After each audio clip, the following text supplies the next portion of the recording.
Imagine a dog so feared that criminals would surrender the moment they heard it barking around a corner. A dog that could take down a fully grown man, hold a crowd at bay, and still go home to a family at the end of a shift. For decades, that dog wasn't the German Shepherds or Malinois we're used to now. It was the Rottweiler, a breed so powerful, so intimidating, and so effective that police forces across the world swore by it. So why don't we see them in patrol cars anymore? The answer isn't what you think. It's not because they failed or not loyal or brave enough. If anything, it's because they succeeded, and the world around them changed in ways nobody predicted. To understand why police loved Rottweilers, you have to go back further than the 20th century. The Rottweiler is one of the oldest working breeds on record, with roots tracing back to Roman drover dogs that marched with legions across Europe. These dogs herded cattle, guarded camps, and protected soldiers. They weren't bred to be pets. They were bred to work with humans in high-pressure, dangerous encounters to save lives. By the time the breed was formally standardized in Germany in the early 1900s, they already had centuries of guardian instinct installed into their genes. When German police began looking for capable working dogs in the early 20th century, the Rottweiler was a natural candidate. Big, courageous, highly intelligent, and with a bite force estimated around 330 pounds per square inch, they were genuinely formidable. And for a while, they were everywhere in European law enforcement. In Germany particularly, Rottweilers served alongside German Shepherds as patrol and guard dogs. They were used for crowd control, suspect apprehension, and property protection. Their sheer physical presence alone was often enough to de-escalate a situation before it turned violent in many cases, as you could imagine. Through the mid-20th century, the Rottweiler's reputation as a working police dog was rock solid. They were reliable, trainable, and they had something that few other breeds could match: an almost unshakable nerve under pressure. Unlike some working breeds that become erratic or unpredictable in chaotic environments, a well-bred Rottweiler would hold its composure in crowds, around gunfire, and in high-arousal environments.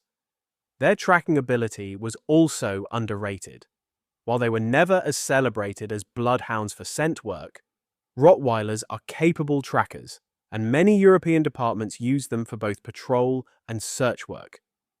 They were a genuine all-rounder at a time when police departments wanted one dog that could do many jobs.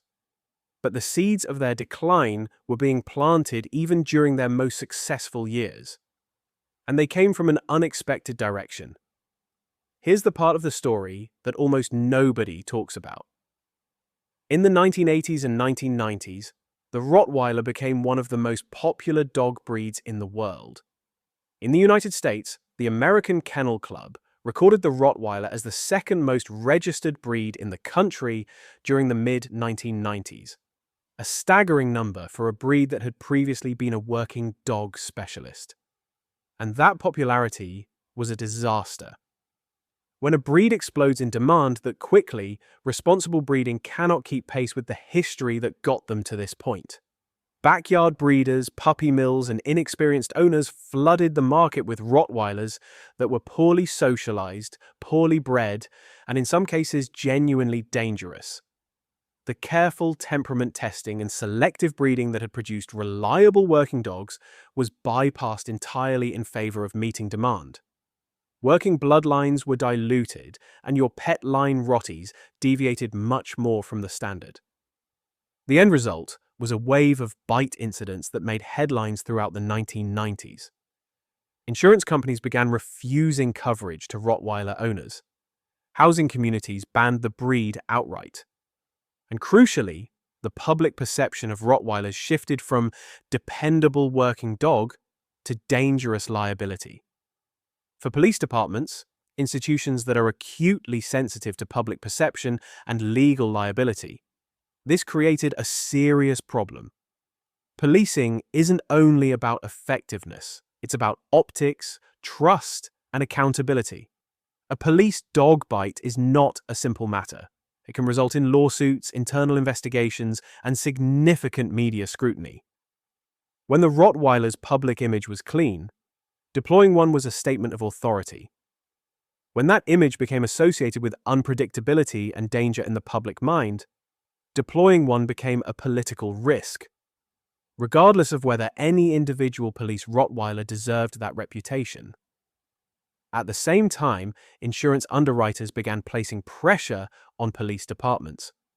Liability insurance for departments using Rottweilers became more expensive and harder to obtain in some regions, simply because of the breed's broader public reputation.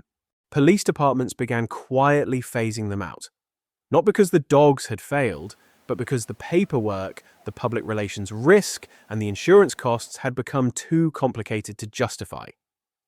Into that gap stepped two breeds that have come to dominate modern police work: the German Shepherd and increasingly the Belgian Malinois.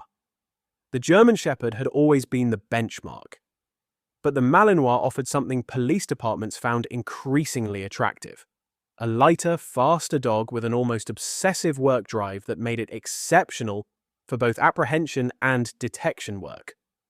The gas tank of the Rottweiler for a working role, as useful as they are, is simply no match for the Malinois over a long operation.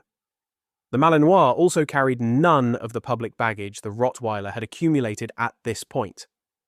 Special forces and military units globally began adopting the Malinois at scale. When images emerged of Navy SEAL dogs, widely reported to be Malinois, being used in high-profile operations in the 2000s and 2010s, the breed's reputation as the ultimate working dog was cemented in the public imagination. The Rottweiler, meanwhile, became increasingly rare in official police work, present in some European departments and specialist units, but largely absent from the patrol car. Here's what gets lost in this story.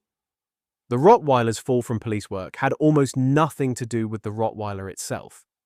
A properly bred, properly trained, and properly socialized Rottweiler from legitimate working lines is still one of the most capable protection dogs on Earth.